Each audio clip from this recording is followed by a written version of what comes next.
Welcome of all of you on Diksha Nursing Academy. Starting from today's topic for discussion is epidemiology. Epidemiology का मतलब क्या होता है? Epidemiology 3 word से मिलके बना है. Epi plus demio plus logy. जो वर्ड एपी है उसका मतलब क्या होता है? अमंग. सेकंड वर्ड है डेमियो, जो हमने डेमोग्राफी में भी पढ़ा था. डेमियो का मतलब क्या होता था? पीपल.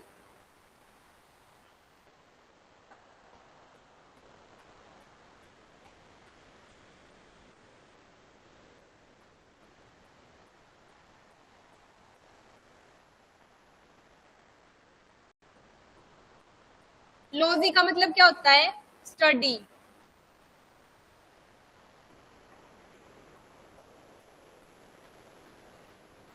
एपिडेमियोलॉजी का मतलब क्या हो जाएगा? It is the study among the people. मतलब अब डेमोग्राफी में तो हमने क्या पढ़ा था? लोगों के बारे में पढ़ा था सिंपली. और एपिडेमियोलॉजी का मतलब क्या हो जाएगा कि हम लोगों के बीच में जाके किस चीज की स्टडी कर रहे हैं कि डिजीज है उसका प्रीवेलेंस कैसा है.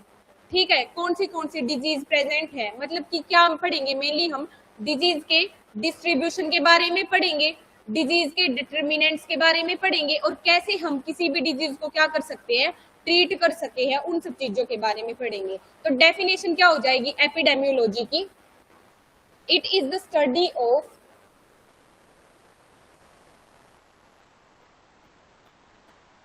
डिस्ट्रीब्यूशन.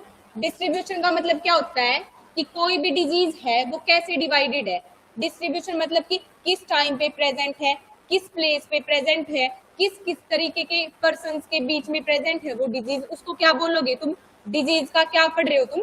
डिस्ट्रीब्यूशन पर पढ़ रहे हो. डिस्ट्रीब्यूशन के अंदर क्या बताई मैंने तुम्हें? 3 चीजें बताई है. क्या आएंगे? टाइम, प्लेस और पर्सन. दूसरा क्या पढ़ोगे तुम इस एपिडेमियोलॉजी के अंदर? Determinants of a disease. Determinants of a disease का मतलब क्या होता है कि कोई भी ऐसे फैक्टर जो कि क्या करवाते हैं, डिटरमाइन करवाते हैं, मतलब कि इम्पैक्ट डालते हैं. कौन से ऐसे फैक्टर है जो किसी भी डिजीज को इम्पैक्ट डाल रहे हैं? जैसे क्या है कि अगर कोई भी रिस्क फैक्टर प्रेजेंट है, जैसे कि रिस्क फैक्टर कैसा कि अगर कोई ओबीज है तो उसके अंदर चांसेस है कि उसको कार्डियोवेस्कुलर डिजीज हो.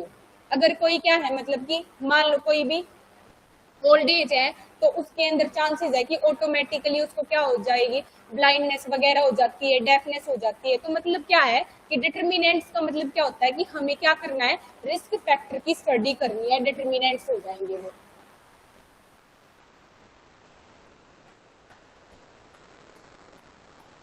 तीसरा क्या आ जाएगा फिर कि मतलब कैसे हम उस डिजीज को क्या करेंगे, ट्रीट करेंगे. तीसरे पॉइंट के अंदर हमने क्या पढ़ना है कि factors affecting the treatment of a disease.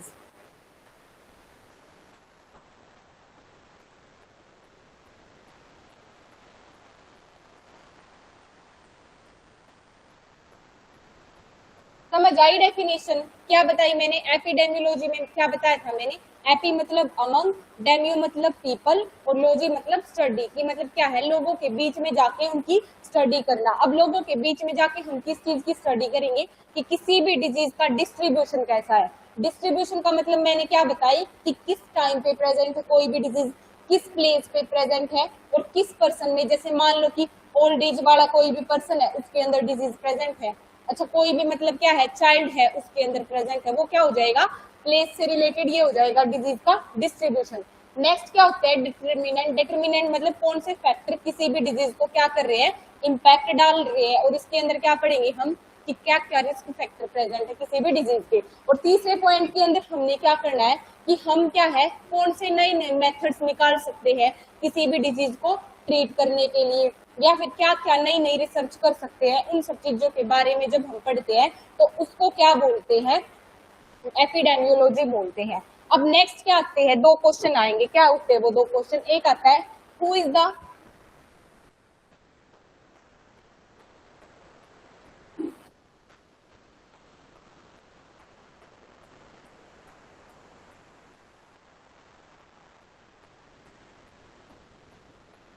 Next question आता है who is the father of medicine. Father of medicine किसको बोला जाता है? Any idea? हिप्पोक्रेट्स नाम का एक साइंटिस्ट है, उसको क्या बोलते हैं? Father of medicine.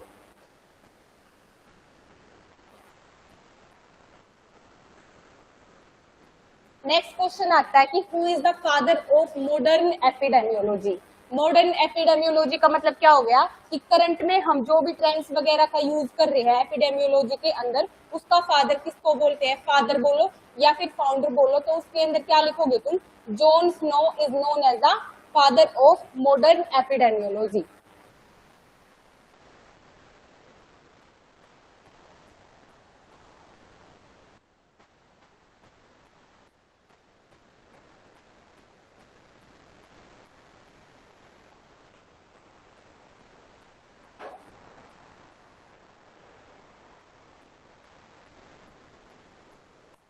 Next question आता है कि who is the father of vaccination. Father of vaccination किसको बोलते हैं? Edward Jenner.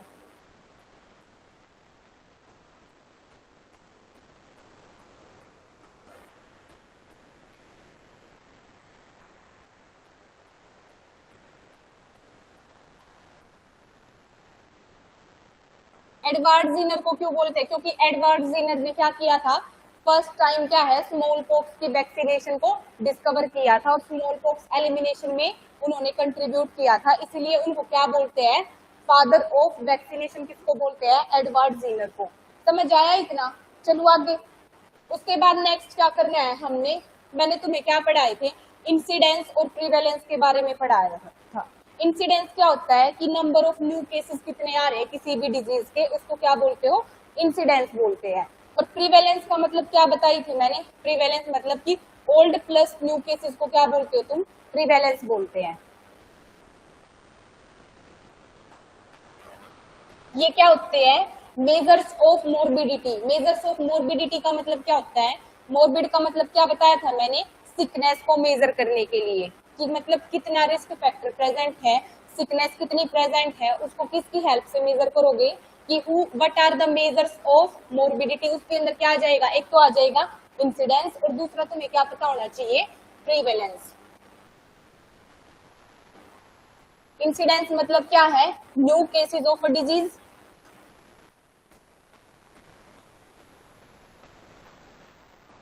प्रीवेलेंस का मतलब क्या होता है? Old plus new cases of disease is known as prevalence rate.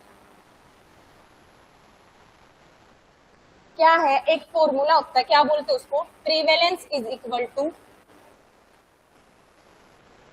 किसके इक्वल हो जाएगा? अगर तुम इंसिडेंस को मल्टीप्लाई कर दो किसके साथ? Duration of illness. Duration of illness का मतलब क्या हुआ कि कोई भी इलनेस है, जैसे कोरोना वायरस था, वो कितने दिनों तक प्रेजेंट था, उस चीज के साथ मल्टीप्लाई कर देते हो तो तुम्हें क्या मिल जाएगा? प्रीवेलेंस रेट मिल जाते हैं किसी भी डिजीज के विद इन अ कंट्री या फिर within a particular reason.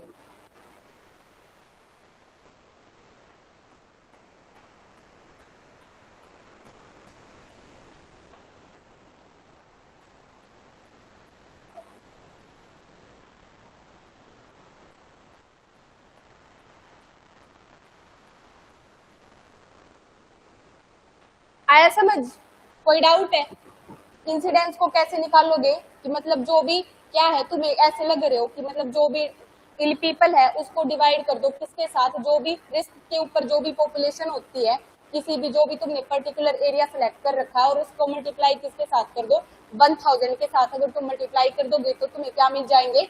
Incidence rate मिल जाएंगे किसी भी डिजीज को। और अगर ऐसे ही प्रीवेलेंस रेट को निकालना है तो प्रीवेलेंस रेट को कैसे निकालोगे कि मतलब क्या है? जितने भी ओल्ड प्लस न्यू केसेस है किसी भी डिजीज को, उसको डिवाइड कर दो टोटल पॉपुलेशन के साथ और उसको मल्टीप्लाई कर दो 100 के साथ, तो तुम्हें क्या मिल जाएगा?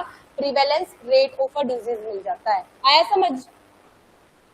उसके बाद नेक्स्ट क्वेश्चन आता है कि what are the methods of epidemiology. Methods of epidemiology का मतलब क्या है कि जो भी तुम एपिडेमियोलॉजी कर रहे हो, एपिडेमियोलॉजी का मतलब क्या बताया मैंने? तुम किसकी स्टडी कर रहे हो? डिजीज के डिस्ट्रीब्यूशन के बारे में पढ़ रहे हो। उसको कितने तरीकों से कर सकते हो? दो तरीकों से किसी भी डिजीज की स्टडी कर सकते हो तुम। कौन से होते हैं वो दो तरीके?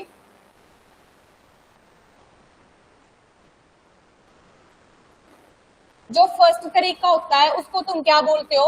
Observational study.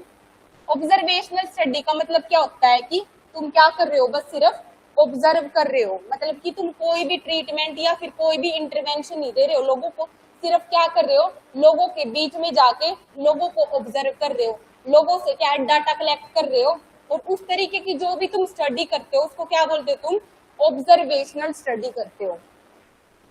दूसरा मेथड कौन सा हो जाएगा? एक्सपेरिमेंटल। एक्सपेरिमेंटल का मतलब क्या होता है कि तुमने क्या किया? कुछ भी एक्सपेरिमेंट करके दिया। अब एक्सपेरिमेंट कैसे करके देख सकते हो? मान लो क्या है, तुम्हारे पास कोई एक, तुमने एक स्टेटमेंट ले ली। क्या ले ली तुमने स्टेटमेंट की जो हैंड हाइजीन है वो क्या करती है? हॉस्पिटल एक्वायर्ड इन्फेक्शन को कम करने में हेल्प करती है। क्या स्टेटमेंट ली है तुमने? हैंड हाइजीन क्या करेगी? हॉस्पिटल एक्वायर्ड इन्फेक्शन को कम करने में हेल्प कर रही है। तो अब तुम्हें इस चीज के ऊपर एक्सपेरिमेंट करके देखना है, तो तुम कैसे एक्सपेरिमेंट करके देखोगे? तुमने क्या किया? दो ग्रुप बना लिए, 10 लोग एक ग्रुप में रखे और 10 लोग एक ग्रुप में रखे। 10 लोग तो क्या करते थे? कोई भी प्रोसीजर करते, प्रॉपरली उन्होंने हैंड वॉशिंग की हॉस्पिटल के अंदर, और 10 लोगों ने क्या किया? मतलब कभी भी वो हैंड हाइजीन को फॉलो नहीं कर रहे थे। फिर क्या है, तुमने 1 महीने तक क्या है यही करवाया कि उन लोगों से हैंड वॉशिंग करवाया, और फिर उनके अंदर ये देखा कि उनके अंदर हॉस्पिटल एक्वायर्ड इन्फेक्शन हुआ या नहीं। और जबकि जो दूसरी तरफ थे 10 लोग जिनको तुमने कोई भी इंटरवेंशन नहीं दिया था, तुमने उनको बोला ही नहीं कि तुम हैंड हाइजीन करो, तुमने देखा कि उनके अंदर हॉस्पिटल एक्वायर्ड इन्फेक्शन कम हो रहा है। तो यहाँ से तुमने क्या करके देखा? एक एक्सपेरिमेंट करके देखा। एक्सपेरिमेंट करके तुम्हें क्या मिला? तुमने क्या देखी? इंटरवेंशन। इंटरवेंशन का मतलब क्या है? तुमने कोई भी ट्रीटमेंट दिया था। आया समझ? ट्रीटमेंट क्या दिया तुमने कि क्या करना है? हमें हैंड हाइजीन को फॉलो करना है। कोई भी प्रोसीजर करने से पहले तो हैंड हाइजीन क्या हो गया? एक इंटरवेंशन हो गया। और एक्सपेरिमेंट करके जब तुमने कंपेयर किया दोनों ग्रुप को, तो वो क्या हो जाएगी? एक तरीके की एक्सपेरिमेंटल स्टडी। एक्सपेरिमेंटल स्टडी का मतलब क्या है कि तुम क्या करके देखोगे? एक्सपेरिमेंट करके देख रहे हो। ऐसे ही तुम क्या है, किसी भी लोगों की सुनी सुनाई बातों पे बिलीव नहीं कर रहे हो, तुम क्या है खुद से क्या है कुछ इनिशिएटिव ले रहे हो, खुद से एक्सपेरिमेंट करके देख रहे हो, तो तुम उसको क्या बोलोगे? एक्सपेरिमेंटल स्टडी बोलते हो।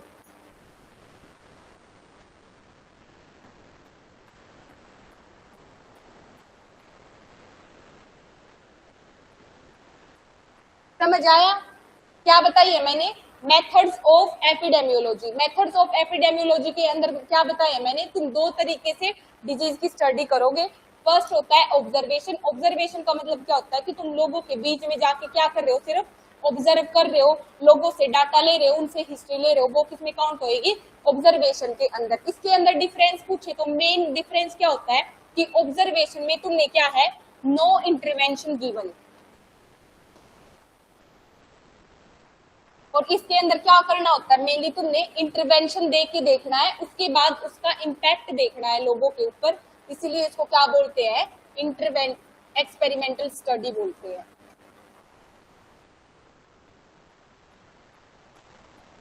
अब ये जो थी ऑब्जर्वेशन वाली स्टडी है, ये आगे क्या है फिर दो तरीके की होती है। कौन से होते हैं वो दो तरीके? जो फर्स्ट होती है डिस्क्रिप्टिव स्टडी,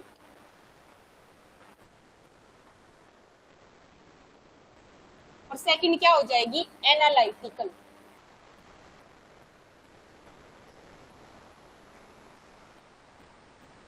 फर्स्ट पॉइंट क्या बताया मैंने? फर्स्ट कौन सी होती है? Descriptive study. डिस्क्रिप्टिव का मतलब क्या होता है कि ओनली क्या है, तुमने कोई भी चेंज नहीं करना है, कोई भी चीज जैसे डिस्क्राइब करनी है। डिस्क्राइब कैसे कर रहे हो कि तुम्हारे पास प्रूफ है कि सन है क्या ईस्ट में राइज होता है, sun rises in the east. तुमने क्या करना है? सिर्फ किसी भी चीज को डिस्क्राइब करना है। डिस्क्राइब करना मतलब कैसे डिस्क्राइब करोगे वो आगे पढ़ेंगे। दूसरी क्या होती है? एनालिटिकल। एनालिटिकल का मतलब क्या होता है कि तुमने एनालिसिस करनी है। एनालिसिस करना मतलब कि कैसे कि डीप जाना है उस स्टडी के अंदर, उसको क्या बोलते हो तुम? एनालिटिकल स्टडी बोलते हो। एनालिटिकल के अंदर तुम क्या पढ़ोगे कि मतलब क्या है, कौन से फैक्टर्स की वजह से ये हो रही है, क्या क्या रिस्क फैक्टर है जो कि क्या है किसी भी इंडिविजुअल को रिस्क के ऊपर डाल रहे हैं। जब तुम डीप स्टडी कर रहे हो उसको क्या बोलोगे? एनालिटिकल स्टडी बोलते हो। और जो ये एक्सपेरिमेंटल स्टडी होते हैं फिर ये आगे जाके दो तरीके की हो जाती है। क्या होती है? एक तो होती है रैंडमाइज्ड स्टडी और दूसरी क्या होती है? Non randomized study. अब इसका मतलब क्या हुआ कि एक तो देखो, जैसे मान लो मैं कोई एक्सपेरिमेंट स्टडी कर रही हूँ, एक तो मैंने अपना जो सैंपल छाटा है जिनके ऊपर मैं एक्सपेरिमेंट करने वाली हूँ, मैंने रैंडम तरीके से छाट लिया। रैंडम तरीका मतलब कौन सा होता है? जैसे मैं कह दूं कि हर जो भी है इवन नंबर वाले हैं, मैं उन बच्चों को काउंट करूंगी अपनी स्टडी के अंदर। तो वो मैंने कौन सा तरीका छाटा है? क्या बोलूंगी मैं उसको? रैंडम तरीके के साथ छाटा है मैंने। मुझे थोड़ी पता है कि मतलब क्या है, तुम्हारे रोल नंबर क्या है, इवन नंबर है, ओड नंबर है। मैंने किसी के साथ कोई पार्शलिटी नहीं करी ना। क्या किया मैंने? सिर्फ रैंडम तरीके से अगर मैंने अपना सैंपल छाट लिया कि जो भी इवन नंबर वाले रोल नंबर है उन बच्चों को तो मैं अपनी स्टडी में इंक्लूड करूंगी। तो वो कौन सा तरीका हो जाएगा? रैंडम तरीके से। वही क्या है?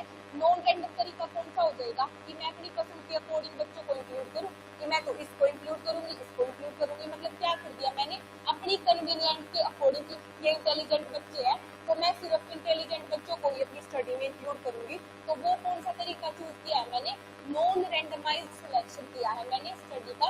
तो एक्सपेरिमेंटल आगे जाके क्या बताई मैंने? दो तरीके की होती है। कौन सी होती है? एक तो हो जाएगा रैंडम और दूसरा क्या हो जाएगा? Non random. रैंडम मतलब क्या है? जो भी स्टूडेंट मैंने स्टडी के अंदर इंक्लूड किए हैं उनको अगर मैं रैंडम तरीके से बोल रही हूँ तो उसको क्या बोल देते हैं? Randomized clinical trial. और दूसरा क्या है? Non randomized clinical trial. कौन से होते हैं? जब मैं नॉन रैंडम तरीके से अपने सैंपल को छाट रही हूँ। ये कौन सी हो जाएगी? Experimental study. समझ आई इतने मेथड्स ऑफ एपिडेमियोलॉजी। अब क्या करना है? एक एक करके इनके बारे में पढ़ेंगे। जो फर्स्ट बताई है मैंने डिस्क्रिप्टिव स्टडी या फिर डिस्क्रिप्टिव एपिडेमियोलॉजी बोल लो या फिर डिस्क्रिप्टिव स्टडी बोल दो। डिस्क्रिप्टिव का मतलब क्या होता है कि हमने क्या करना है? डिस्क्राइब करना है। अब डिस्क्राइब कैसे करोगे? क्या डिस्क्राइब कर सकते हो तुम पॉपुलेशन के अंदर? क्या करोगे कि डिस्क्राइब करो क्या है कि मतलब लोगों के अंदर किस टाइम पे कोई भी डिजीज हो रही है, किस जगह पे वो डिजीज प्रेजेंट है। तो मतलब क्या है? जब भी तुम टाइम, प्लेस और पर्सन, ये तीनों फैक्टर आएंगे इसके अंदर डिस्क्राइब करने के अंदर। एक तो होता है टाइम, दूसरा क्या होता है? प्लेस और तीसरा क्या हो जाएगा? पर्सन। जब तुम डिजीज को इन तीनों तरीके के अकॉर्डिंग डिस्क्राइब कर रहे हो तो तुम उसको कौन सी स्टडी बोलोगे? डिस्क्रिप्टिव स्टडी बोलोगे। अब कैसे कर सकते हो टाइम के अकॉर्डिंग तुम किसी भी डिजीज को डिस्क्राइब? एक तो होता है, फर्स्ट आएगा short term fluctuation. Short term fluctuation का मतलब क्या होता है कि कोई भी डिजीज है जब छोटे टाइम तक, थोड़े इंटरवल तक होती है तो तुम उसको क्या बोलोगे? शॉर्ट टाइम फ्लक्चुएशंस बोलते हो। दूसरी क्या हो जाएगी?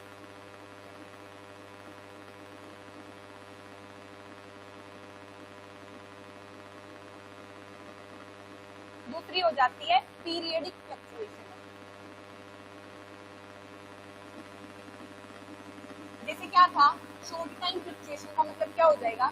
जैसे क्या है, कोई भी कुआं था एक गांव के अंदर, उस कुएं का पानी क्या हो गया? कंटेमिनेटेड हो गया। कंटेमिनेटेड हो गया तो क्या है? 3-4 दिन तक वो डिजीज बहुत ज्यादा रहेगी, लोगों को कुछ भी हो गया जैसे टाइफाइड हो गया, जो भी वाटर से रिलेटेड डिजीज होती है वो। तो वो क्या थी? जब भी तुमने पानी, कुएं का पानी को क्लीन वगैरह करवा के उसके अंदर क्लोरिनेटेड कर दिया तो ऑटोमेटिकली क्या है? वो डिजीज ठीक हो जाएगी। तो वो किसके अंदर काउंट होगी? जब 3-4 दिन तक कोई भी डिजीज आई तो उसको क्या बोलोगे तुम? शॉर्ट टाइम फ्लक्चुएशन बोलते हो। दूसरी क्या हो जाएगी? Periodic fluctuation. पीरियडिक फ्लक्चुएशन का मतलब क्या होता है? जैसे कि किसी भी पर्टिकुलर पीरियड के ऊपर जो भी डिजीज होती है, जैसे पर्टिकुलर पीरियड के ऊपर कोई भी डिजीज कैसे हो सकती है? जैसे एक तो हो गया पर्टिकुलर सीजन। पर्टिकुलर सीजन के अकॉर्डिंग कोई भी डिजीज हो, जैसे कि विंटर के अंदर तो लोगों के अंदर ज्यादा डिजीज ये देखने को मिलती है, सर्दियों के अंदर में ही ये डिजीज देखने को मिलती है। जैसे जो भी कार्डियोवैस्कुलर डिजीज होती है, कार्डियोवैस्कुलर डिजीज होती है, जैसे मान लो मायोकार्डियल इंफार्क्शन होता है। मायोकार्डियल इंफार्क्शन मतलब कल भी बताई थी कि जो हार्ट की मायोकार्डियम लेयर है उसके अंदर क्या है? बहुत ज्यादा सीवियर चेस्ट पेन होने लग जाता है। या फिर जैसे एंजाइना पेक्टोरिस होता है, चेस्ट पेन होता है हार्ट की लेयर्स के अंदर, वो किस रीजन में ज्यादा मिलता है? जब भी तुम क्या है किसी भी ठंडे प्लेस पे जाते हो। मतलब क्या पता लगा तुम्हें कि जो भी जैसे डिजीज है एंजाइना पेक्टोरिस हो गया, मायोकार्डियल इंफार्क्शन हो गया, ये किस टाइम पे हो रही है? जब विंटर सीजन के अंदर तुम जाते हो तो क्या हो जाएगा, पीरियडिक फ्लक्चुएशन के अंदर क्या हो जाएगा, एक तो हो जाएगा सीजनल। सीजनल का मतलब क्या हुआ कि जो पर्टिकुलर सीजन के अकॉर्डिंग तुम्हें कोई भी डिजीज मिल रही है तो तुम उसको क्या बोलते हो, seasonal variation of a disease बोल दोगे। नेक्स्ट क्या हो जाएगा, साइक्लिकल ट्रेंड्स। साइक्लिकल ट्रेंड्स का मतलब क्या होता है, जैसे अब मान लो 2020 के अंदर क्या आया था, कोरोना आया था, कितने साल तक चला हो गया, 1.5-2 साल चला हो गया, 1-1.5 साल चला वो आराम से। अब क्या है, अगर वही कोरोना क्या है तो रिपीट होने लग जाए उसकी साइकिल कितने सालों में, जैसे हर 2 साल में कोरोना आने लग जाए, 1 साल रहेगा फिर से ठीक हो जाए, अगले साल फिर से 2 साल ठीक रहा, उसके बाद फिर से आ जाए कोरोना, तो वो क्या हो जाएगा, उसका साइक्लिकल ट्रेंड हो जाएगा। ऐसे ही क्या है, जैसे कि कोई भी डिजीज ले लो तो स्मॉल पॉक्स हो गई, जैसे कि वो स्मॉल पॉक्स है, डेंगू फीवर है, वो हर 3 साल में उसकी ऐसे ही साइकिल चलती है कि मतलब 2 साल तो बीच में ठीक रहे लोग, क्या है हर तीसरे साल उसकी साइकिल रिपीट होने लग जाती है और केसेस बढ़ जाती है, तो तुम उसको क्या बोलोगे, cyclical trend of a disease बोलते हो। समझ आया, क्या बताइए मैंने, एक तो बताइए तुम्हें शॉर्ट टर्म फ्लक्चुएशन मतलब जो थोड़े टाइम तक हो, दूसरी मैंने बताई है पीरियडिक फ्लक्चुएशन मतलब क्या है कि 2 तरीके की हो जाएगा ये पीरियडिक, फिर एक तो होती है सीजनल। सीजनल मतलब क्या है, सीजन के अकॉर्डिंग वेरी करेगी डिजीज की सीवियरिटी। दूसरी मैंने तुम्हें बताई है साइक्लिकल ट्रेंड। साइक्लिकल ट्रेंड का मतलब क्या होता है, जब साइकिल की तरह रिपीट हो कोई भी डिजीज की सीवियरिटी, उसको तुम बोलते हो cyclical trend of a disease. तीसरा क्या हो जाएगा, लॉन्ग टर्म फ्लक्चुएशन। फ्लक्चुएशन का मतलब क्या होता है कि कोई जो भी चेंजेस आ रहे हैं, ठीक है, चेंजेस आ रहे हैं डिजीज की साइकिल के अंदर, उसको क्या बोलते हो, फ्लक्चुएशंस बोलते हो। लॉन्ग टर्म फ्लक्चुएशन के अंदर क्या हो जाएगा कि लंबे टाइम तक जो भी डिजीज चल रही है, लंबे टाइम तक कैसे चल रही है कोई भी डिजीज, जैसे मान लो ये है 1900 का जो टाइम था, अब इस टाइम पे क्या होता है कि जैसे मान लो जब 1900 साल की अगर हम बात करें, पहले वाले जमाने में मतलब पहले वाले सेंचुरी के अंदर अगर हम जाए तो उस टाइम पे क्या होता था, कैसी डिजीज ज्यादा होती थी, इन्फेक्शियस डिजीज। इन्फेक्शियस डिजीज कैसे होगी, जैसे कोलेरा हो गया, ठीक है, अच्छा कोलेरा के अलावा स्मॉल पॉक्स हो गया, डिप्थीरिया हो गया, इन डिजीज का जो रेट था वो बहुत ज्यादा हाई होता था। कौन सी डिजीज बताई मैंने, डीपीटी, कोलेरा, स्मॉल पॉक्स। कौन सी डिजीज ज्यादा हाई होती थी, जो कि इजीली टच के थ्रू ट्रांसमिट हो जाए। मोड ऑफ ट्रांसमिशन इनका मेनली क्या होता था, एयरबोर्न ट्रांसमिशन ज्यादा होता था मेनली, और क्या होती थी ये इन्फेक्शियस डिजीज क्या होती थी, बिल्कुल हाई रहती थी। पर क्या हो गया, अब धीरे धीरे क्या हो रहा है, इसमें डिक्रीज होने लगा। अब क्या ये डिजीज बहुत ज्यादा कम मिलती है, क्यों मिलती है बहुत ज्यादा कम, क्योंकि क्या करवा दिया था, वैक्सीनेशन को इंट्रोड्यूस करवा दिया गया था, यूनिवर्सल इम्यूनाइजेशन प्रोग्राम चला था कि हर एक बच्चे को क्या है वैक्सीन लगनी चाहिए डीपीटी की, स्मॉल पॉक्स की। तो क्या है ये केसेस अब क्या हो गए, कम हो गए। अगर हम बात करें अभी करंट में मेनली डिजीज कौन सी होती है, जो भी नॉन कम्युनिकेबल डिजीज होती है। नॉन कम्युनिकेबल डिजीज के अंदर कौन सी डिजीज आ जाएगी बताओ,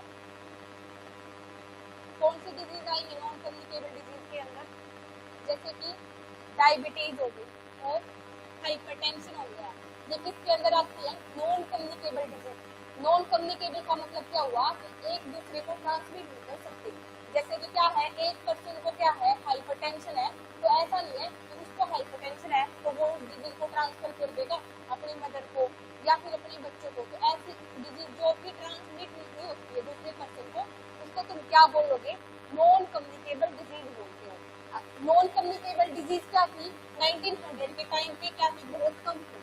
क्यों कम थी, क्योंकि लोगों का जो लाइफ स्टाइल था वो अच्छा था। लाइफ स्टाइल अच्छा कैसे था, खेतों के अंदर जाके काम करते थे, एक्सरसाइज करते थे। जबकि आज अगर हम बात करें तो क्या है, सेडेंट्री लाइफ स्टाइल हो गया है। सेडेंट्री लाइफ स्टाइल मतलब क्या है, लोग फिजिकल एक्सरसाइज नहीं कर रहे हैं, कोई फिजिकल वर्क नहीं करते, तो उससे क्या है ओबीज होगी, ओबेसिटी के शिकार हो गए, तो उससे क्या है नॉन कम्युनिकेबल डिजीज बढ़ती है।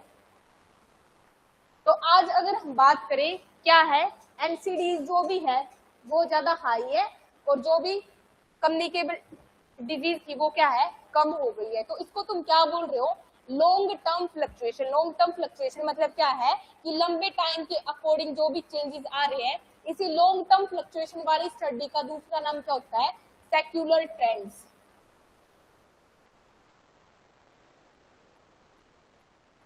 समझ आया, कोई डाउट यहाँ तक? डेस्क्रिप्टिव एपिडेमियोलॉजी बताया मैंने तुम्हें। डेस्क्रिप्टिव एपिडेमियोलॉजी के अंदर क्या पढ़ना है तुमने, 3 चीजों के अकॉर्डिंग डिस्क्राइब करोगे तुम डिजीज को। कौन से 3 पॉइंट बताई मैंने, टाइम के अकॉर्डिंग, प्लेस के अकॉर्डिंग और पर्सन के अकॉर्डिंग। टाइम के अकॉर्डिंग क्या हो जाएगी, 3 वेरिएशन आएगी, short term fluctuation, long term fluctuation और पीरियडिक फ्लक्चुएशन। आई समझ टाइप्स। अब क्या है नेक्स्ट पॉइंट, क्या आता है इसी के अंदर, ये पॉइंट क्लियर कर लो बस 2 मिनट का, ठीक है। कल से कंटिन्यू करेंगे इससे आगे, ओके।